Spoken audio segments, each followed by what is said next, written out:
Welcome back. We are now in week 3, and we are beginning here with a new sutra. So we are going to the Anapanasamyutta Sutta, mindfulness with breathing. So we're adding a new piece of this. The breathing part is the most significant of the additions to this, and you'll see the similarities with other things that we have looked at, and then the differences as well, which have mostly to do with breathing, but sometimes there's some other elements of that. The first one here, which comes from the translation by Bhikkhu Bodhi in his anthology of different practices, it takes the Four Establishments of Mindfulness that we've been looking at and then extends that a little bit so that there are 16 steps, and each step is then based on the breathing meditation as a part of that. And so those are used then to actually fulfill those four establishments of mindfulness. So you can see the connection between the two. It's not like a completely different meditation. It's a different way of doing the meditation, plus a few other things added into that. So it also has the 7 Factors of Enlightenment, which in some cases also, when we looked at it before, when we got to looking at the mind or the dharmas, and the, I guess mostly in the dharmas or the different factors that were in the fourth part of that, they included the 7 Factors of Enlightenment. Not always, but some of them did that as well. So in that sense, it's just a reorganization of what we've been doing. But you'll see that it emphasizes the breathing aspect much more. So the first part is referred to as preparation. And so we find a setting that's peaceful, someplace where we can sit without being disrupted and so forth. Sit with our legs crossed and our back straight. The back's almost always the most important thing, so you can sit in a chair or you can do other things as well, but try to keep your back straight. And then mindfully breathe in and out. Okay, just nice and slow, breathe in, breathe out. And then he adds another dimension to that, noticing whether it is long or short. Okay, so you pay a little bit more attention. It's not just breathing, but is it long or is it short? So then he goes into the 4 establishments of mindfulness here. So this I've abbreviated quite a bit because it's things that we've already gone through in his earlier translation.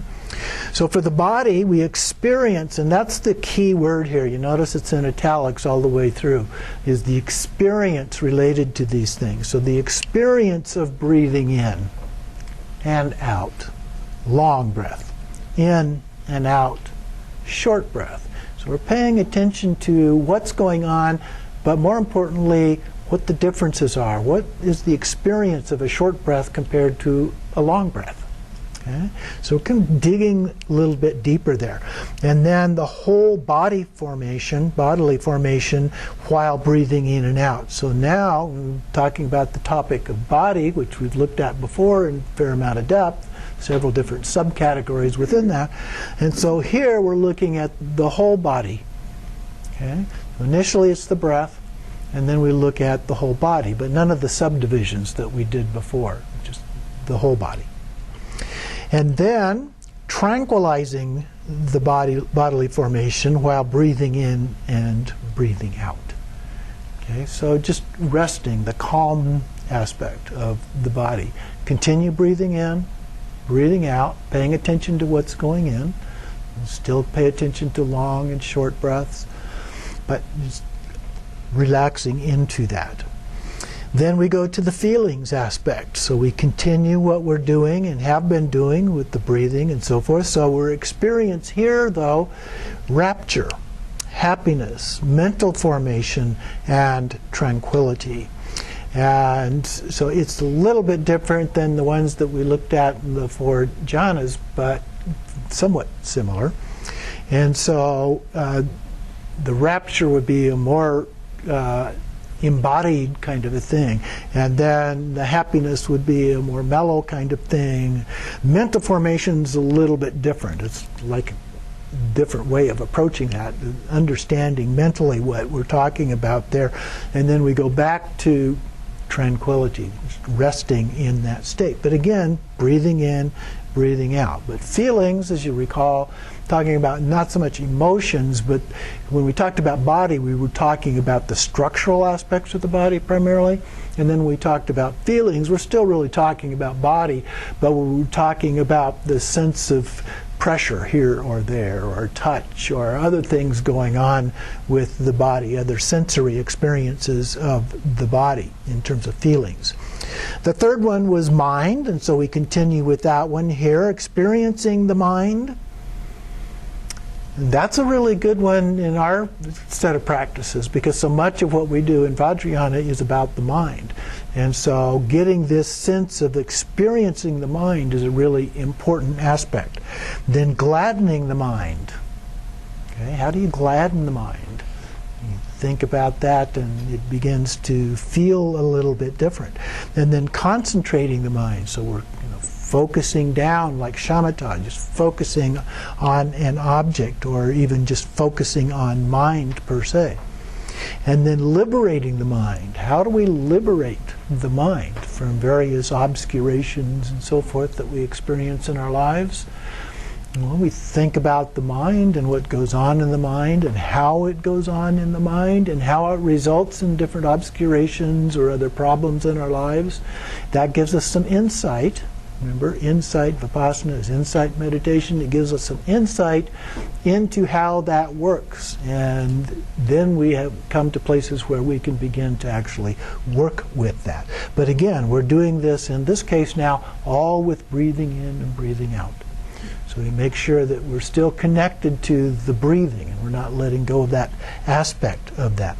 And then our fourth establishment of mindfulness was phenomena. Sometimes we used other words than that, but these ideas are the same. And continue contemplating impermanence. So this involves a more analytical, conscious type of an experience. Contemplating impermanence. Everything is impermanent, so we use specific examples of that to get a feel for that. What happens when we discover something is impermanent? How does that feel? What's going on when we do that? How does that affect us? And then the fading away of that. And then cessation and relinquishment. So those are different kinds of concepts. They're somewhat related to each other, but basic concepts, basic principles within the Buddhist tradition. And so we look at those so that we have a clear understanding of what those are. In a way, they relate to the Four Noble Truths. And so it's not a specific list related to the Four Noble Truths, but it has some relevance for that, like cessation, the cessation of suffering, for example. And then while breathing in and out. So all of those, simplified version of what we were looking at in the previous models that we looked at, different ways of practicing this. So this is more simplistic, but it embodies that element of the breath all the way through it. Breathing in, breathing out. Then it moves on to the Seven Factors of Enlightenment. And like I said, some of these actually showed up actually showed up in some cases previously. But the first one is mindfulness, and here we're contemplating the body in the body. And so the concept of the body and the actual body here. And then discrimination of phenomena. So how do we differentiate between various kinds of phenomena? So discriminate phenomena with wisdom, discriminate about that. With wisdom, examine it, investigate it. So much like we do in Vipassana type meditation, we're looking at phenomena, examining them, seeing where they are, what they're doing, and so forth. The third one is energy. When energy is aroused, examine it. So when we're doing meditation, we can be very calm, abiding in that state, and there's no significant energy in that sense going on. Maybe you find a little energy in your mind, or maybe you find there's some related to the continuing in and out breath or something like that. So you might find it, but noted here is that when it's aroused. So when it first starts, when it's aroused, pay attention to that. Where did that come from? And how that came about, so forth. And then spiritual rapture. When energy goes to fulfillment, spiritual rapture arises. And so we want to look at that when there's a more rapture experience related to spiritual related practices. And then tranquility. Being uplifted by the rapture, the body becomes tranquil. So that calming effect that comes out of that. And then concentrated mind, becoming happy. The mind becomes concentrated, more focused. And then equanimity, thus concentrated, look at the mind with equanimity. Equal. Everything is equal, regardless of what comes up, what's aroused, what goes away. Everything, just view it equally with equanimity. And then we dwell contemplating feelings in feelings. So remember, we started with the body and body. So all of these were gone through in terms of the body. Now we go back through them again in terms of feelings. The actual feelings, the concept of feelings, experience of those feelings. And then mind in mind, phenomena in phenomena. And in this way, we fulfill all the 7 factors of enlightenment. So the 7 factors are things that have been identified by the Buddha as basic principles on the path to enlightenment. These are experiences that you are likely to have in that process. So it's helpful when we know what those actually are, so that we recognize them when they happen, and we see them in terms of this sequence of things. And then number 5 is true knowledge and liberation is attained based on seclusion, dispassion, and cessation, maturing in release. So that's a very concise statement about what happens if we've gone through, we've done those in a more cognitive kind of way, then true knowledge is in seclusion, isolation of those. We let go of those. And dispassion, there's no longer any connection, no attachment, no aversion, middle way. And then maturing in the release of that, letting it all go. Okay? And then we just rest in that natural state, if you will. So this one is very close to the next one that we're going to look at, which is Mahasi Sayadaw. And after the colonization of Southeast Asia, Buddhism almost got wiped out. Almost completely. The Europeans that came in and colonized Southeast Asia tried to do away with it, tried to convert everybody to Christianity and so forth. And so it did. There were already things that were problematic for Buddhism at that time. Hinduism was gaining strength. The support from royalty and so forth for Buddhism was on the decline. They were starting to provide more and more support for the Hindu tradition, and as a result we were seeing some of that. And so the extra effort that came in through the colonization actually just about killed it out. Buddhism, that is. And so one of the things that happened then was Buddhism had been primarily, although certainly not exclusively, a monastic tradition. And Mahasi Sayadaw came in. He's a 20th century person. He's passed away now, but he was a 20th century person, and he developed this thing, the path that we're going to look at, primarily for lay practitioners. He felt that that was the best way to keep this alive, that it would be the most beneficial for the most people, instead of focusing particularly on the monastic tradition. And so he describes this as the practice of Vipassana, or insight meditation, and that being the effort to understand correctly the nature of the mental and physical phenomena within one's own body. So in terms of Vipassana, the way that we would normally talk about it in our tradition, it's a little bit different. It's more focused on the body per se, and looking at the nature of those mental and physical phenomena within that. Now, we might look at the nature of those, but we don't look at the nature of it within the body so much. Okay, so it's a little bit different, not dramatically, but a little bit different. And then also sensory experiences, observing and noting each of those. So there are two main practices, what you call basic practice and then progressive practice. So we're going to look at those. So the basic practice, there are some preliminaries, some things that we should do to prepare for doing these things. And so devotion to the Buddha was one, and 9 qualities that he identified that were a part of that. The Buddha is holy, fully enlightened, perfect in knowledge and conduct, a wayfarer, a world knower, an incomparable leader of men to be tamed, a teacher of gods and mankind, the awakened one, and the exalted one. Now, to me, some of those overlap with each other quite a bit, and others are a little more different from each other. But it doesn't really matter. Just get an idea of the sense of how he viewed the Buddha primarily, and how he felt we should view the Buddha along with that. So then, the next part of the preliminary is to reflect on all sentient beings as receivers of your loving kindness. So kind of a bodhicitta or bodhisattva aspect of this. And identify yourself with all sentient beings without distinction. So that's almost like the bodhisattva vow. I will achieve enlightenment in order to benefit all sentient beings, so that all sentient beings achieve enlightenment. And then C, reflect on the repulsive nature of the body and its impurities.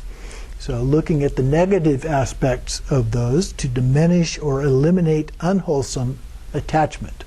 And again, he focuses on attachment as opposed to aversion, but the Buddha did that too. He talked much more about attachment issues than he did about aversion issues.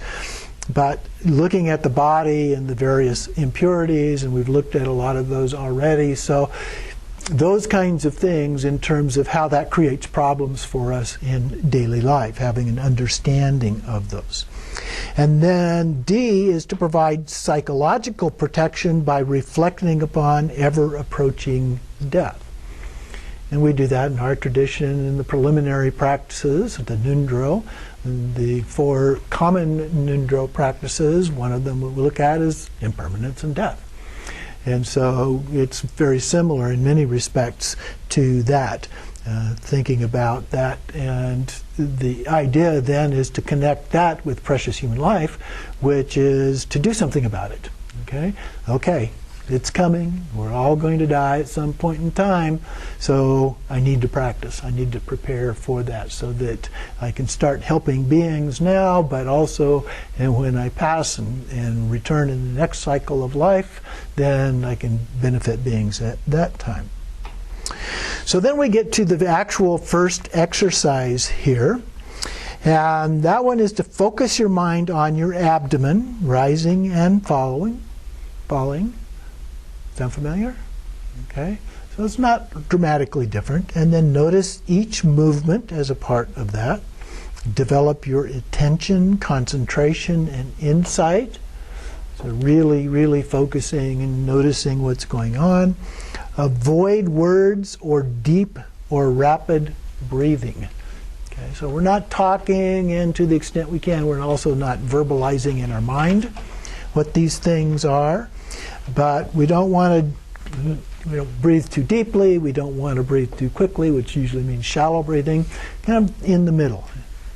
And then exercise 2, after we've done that, notice if thoughts occur to make note of such as imagining, thinking, reflecting, intending, wandering, etc., until it passes away. So the idea here is that we're actually labeling these things when they happen. When we recognize them, we attach a one-word, usually, label to those so that we know what it is. It makes it a little bit more clear in our mind what those things are. If you need to swallow or bend your neck and so forth, you note those as well. So other things that go on. I've got an itch in my arm. I need to scratch that arm. Whatever it is, pay attention to those. Then, the third exercise, if feelings of fatigue, stiffness, etc. arise, note them naturally and continue. Okay? So we note that we're beginning to get a little bit tired or sleepy or something like that, or the neck's getting a little tired, or shoulders are getting a little tired, or maybe the knees starting to hurt, and those kind of things. But he says here to just note that and go on. You don't stop, you don't change anything. If it becomes unbearable, though, at that point you can make the change. The key is that you've noted it first. You don't just automatically change. You pay attention to it and then change. So note each part of your intention and action while acting in a slow and deliberate manner. So that's one of the key aspects of this. It's like you're doing it in slow motion. Everything is done in very slow motion. And then continue with the contemplation. Then with practice, you may be able to let physical or mental distractions dissolve on their own. So if you're not paying attention to them, you pay attention to the point of noting what that is, but then you go back to what you were doing before, and a lot of times when you're that focused, what was happening that was a distraction goes away. The itch in the arm just disappears, or sometimes the ache in the knees just go away. And then note anything that arises and dissolves, the process. Note that coming and going aspect. And then note any feelings of interest, enthusiasm, or rapture. So we pay attention not only to the fact that there's a feeling, but a little bit about what type of a feeling that is. So we really analyzing each of the experiences we're having. And then if you get up to get a drink, note each tiny intention and movement. So you notice I'm thirsty. Okay? You say, okay, I want to get a drink. So that's your intention. And then, okay, if I'm going to get up and get a drink, I have to stand up. So you pay attention to the intention to stand up, and then you stand up. So you pay attention to standing up. And then you maybe need to turn a little bit. So your intention to turn, and then the actual turn. I need to take a step. So then you intend to step, you take the step, and so forth. So each and every little piece of that we pay attention to. And then with sufficient practice, you'll even overcome drowsiness. It's like you just push through it with the strength of the practice of doing that in a focused way. You can push through that drowsiness. Then sensory experiences, thoughts, and feelings will become more noticeable and more subtle. So it's important that they become more noticeable to begin with, otherwise when they become more subtle they disappear. Okay? So as they become more noticeable by doing this practice, that enables us to allow things to become more subtle and still pay attention to them and notice them, including the fact that they are becoming more subtle. Then continue this practice during regular daily activities. This is very important. It's something that I emphasize in our own tradition. When you get up off of the cushion and go about your day, maintain meditative equipoise. In this case, that meditative equipoise is paying attention to all those things that are going on. And so we do that mindfully. Whether we're taking a shower, whether we're eating, all of those things, we pay attention to those in as much detail as we can. However, then we get to advancement in contemplation.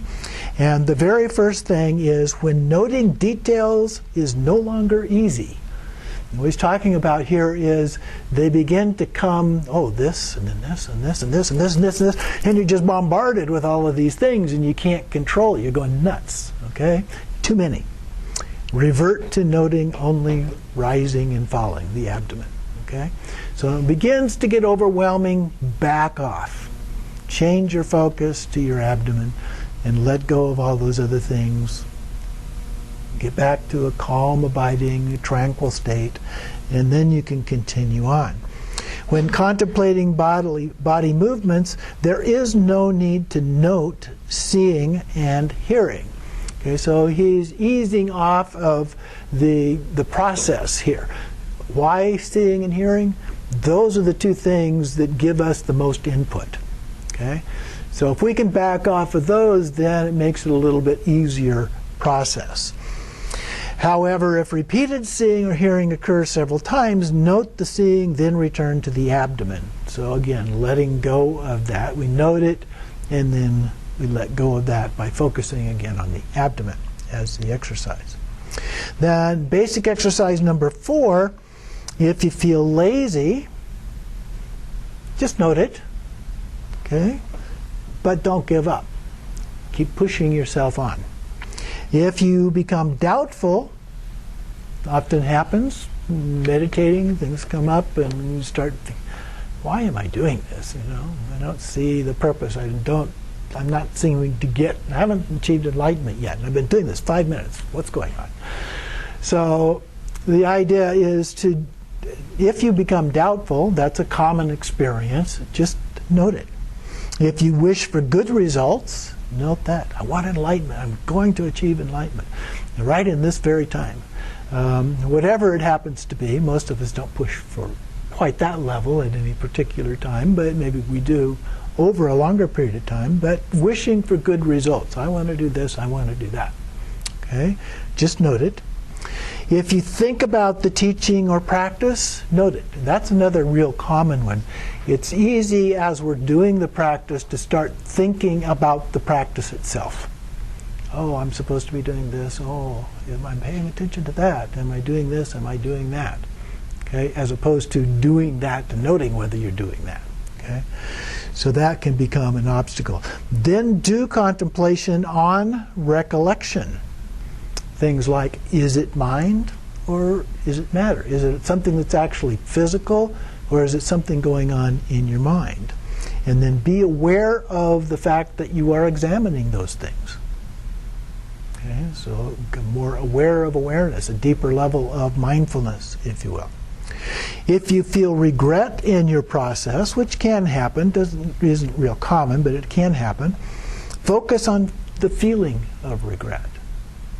Again, just noting what that is. If you feel happy, more common in meditation, focus on the feeling of being happy. That becomes an object of focus as a part of that. If there are no feelings, that can happen too. Just revert to the rising and falling.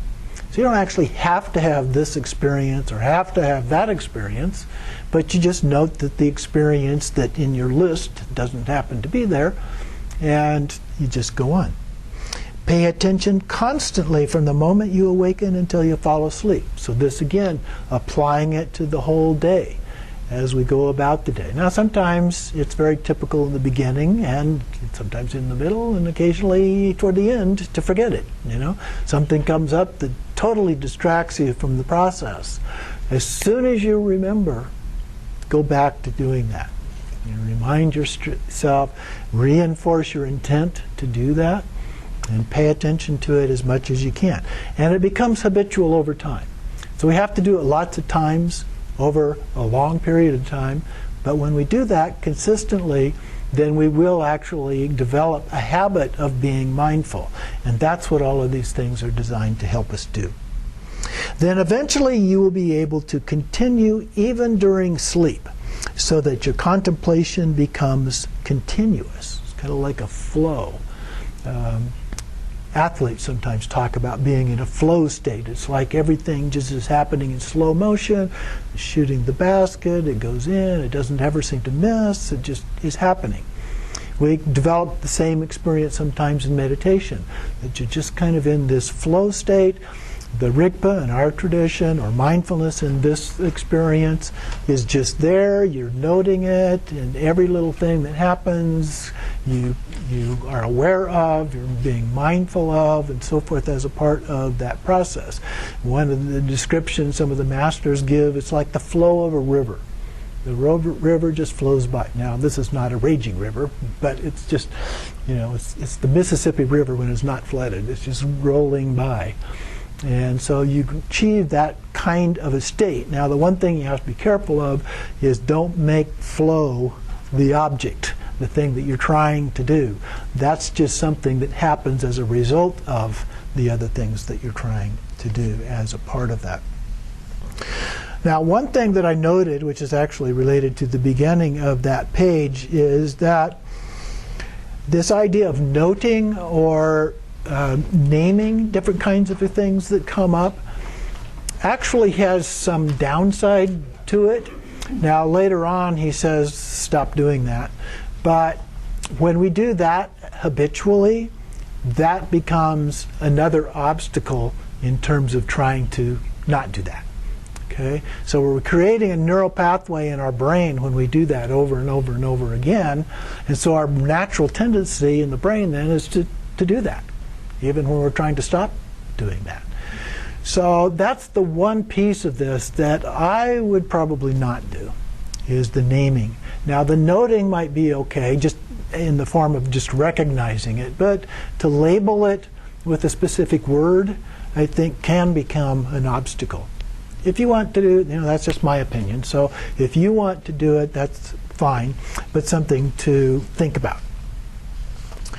So then we go on to progressive practice, phase 2, if you will. We had 4 different categories of basic practice, but now we go on to the more progressive part of the practice here.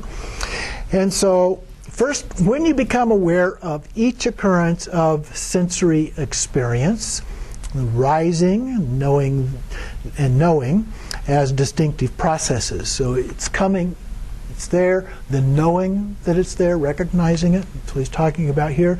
Then note the difference between bodily process and a mental process, the body and the mind. Okay? Each experience that comes up, paying attention to the difference there. Then number 2, note the sequence of intention and action. We talked a little bit about intention and action a bit ago. And so now, just noting that sequence, I intend to stand up to go get a drink. I stand up. So the intention and the action. The intensity of that. Is it something really strong? Is it something fairly mellow? Such in this case, he uses heat or cold. The mental images that may be a part of that. Okay, we talk about body and mind, but one of the things that happens in mind, it's not the whole thing, but it's certainly a factor, are mental images, almost like a daydream sometimes. Bodily sensations and the location of each. So paying attention to those. Note, here he goes back to the noting aspect, sitting and touching, or lying and touching. Note how seeing arises from contact with the eye and the visual object. Okay, so there's an object out there, the eye looks at it, and then as a result of that we have an experience of seeing, and then when we label that, when the mind goes to the process of recognizing that in some way, then that becomes a perception. So in Buddhism we have these minute pieces of the phase, and we don't usually notice it quite in that detail, but we have those experiences. And so here it's talking about paying attention to those sequences, or with the ear and sound and so forth, all of the different sensory experiences. Then number 3 is note the sequence that this happens because that happens. What's the causal relationship there? Cause and effect. Note the causal factors, such as karma and conditioning factors or other circumstances. A thought may arise regarding former existences. So karma, a previous lifetime, you may think about it in that sense. But apart from causes and conditions, there is no being or person. Okay? Without any causes or condition, there would be no karma, there would be no reincarnation, there would be no previous life. Minimum of such reflections are sufficient. So you don't have to do a whole lot of that, but at least do some of it, pay attention to that. Number 4, sensations such as itching, aches, dullness, stiffness may arise. So a variety of things, in this case, are things that tend to be related to the actual process of meditation, although they can come up in other ways as well. When noticing is stopped, they disappear. Okay? So when you change your focus to something else, those things tend to disappear. When noticing is resumed, they reappear. And then they will fade away gradually. Now, I would say that doesn't always happen. Sometimes they don't fade away gradually or even fade away at all. But remember before he said if it just becomes too strong, you can go ahead and move, change, do something to help them go away. If it becomes too much of a distraction, it becomes counterproductive to just let it continue on and on and on, because that's all you're focused on. Pretty soon you can't let go of it, and so you just focus on that only. And so it's much better to do something. In our tradition, we're not as strict as some other traditions in terms of sitting still. And so when something comes up that is uncomfortable, we just say move, okay? And then you're right back where you wanted to be. All right. So in that view, it's, I think, better to go ahead and adjust to those things. But here we're talking about a different practice, which is focused on the mindfulness. And so we need to pay more attention to those things and try some of these things out. Number 5, images of all kinds may appear. Again, that kind of daydream experience that we have. Note them, but focus on sense objects and mental processes associated with those. Okay? Digging a little bit deeper, in this case, related to those. And then number 6, if one becomes lazy, why would anybody do that? If one becomes lazy, the senses will overlap before noting the beginning, middle, and disappearance of one before noting another.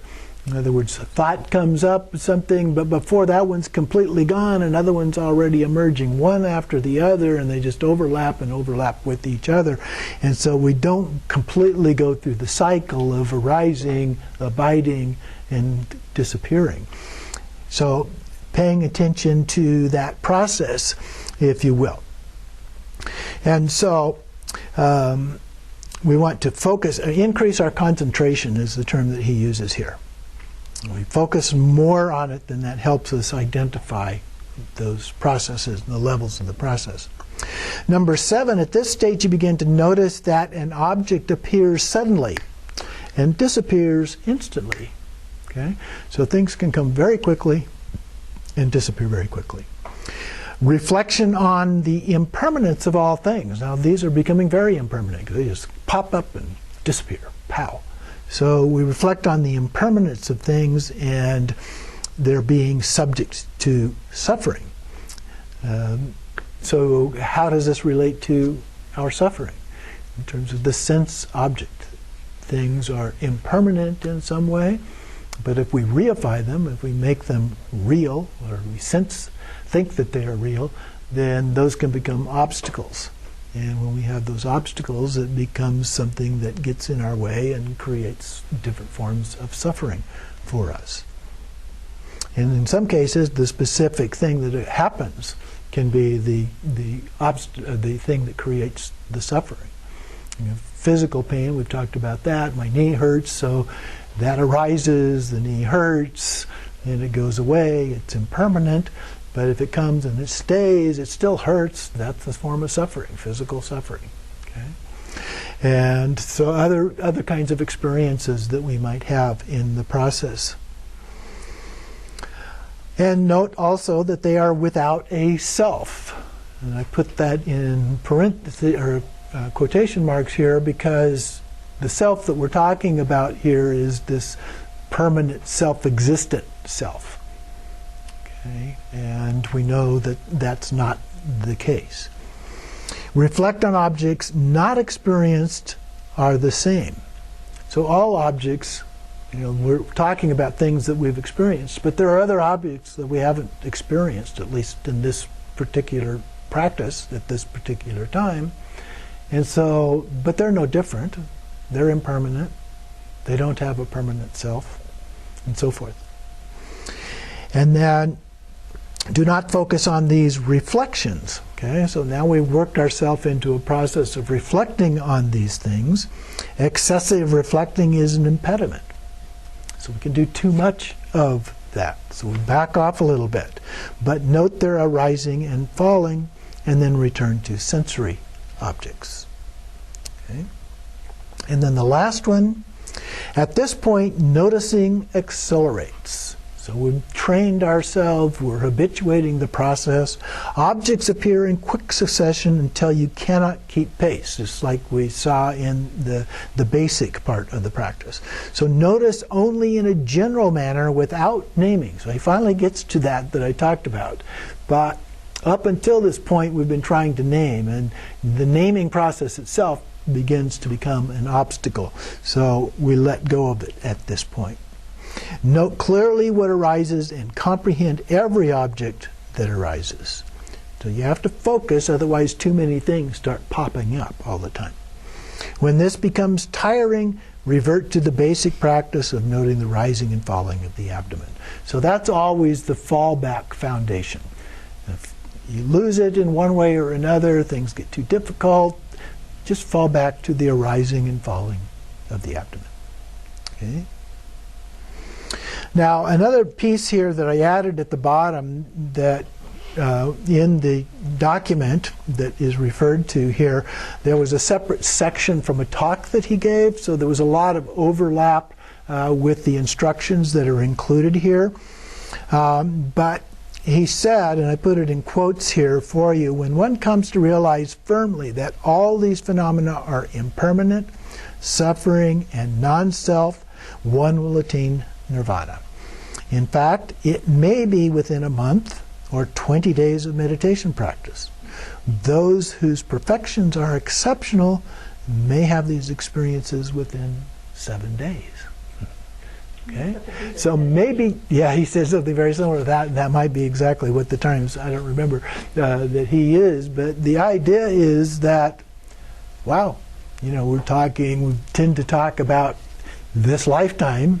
That's a lot of days, usually, or multiple lifetimes and so forth.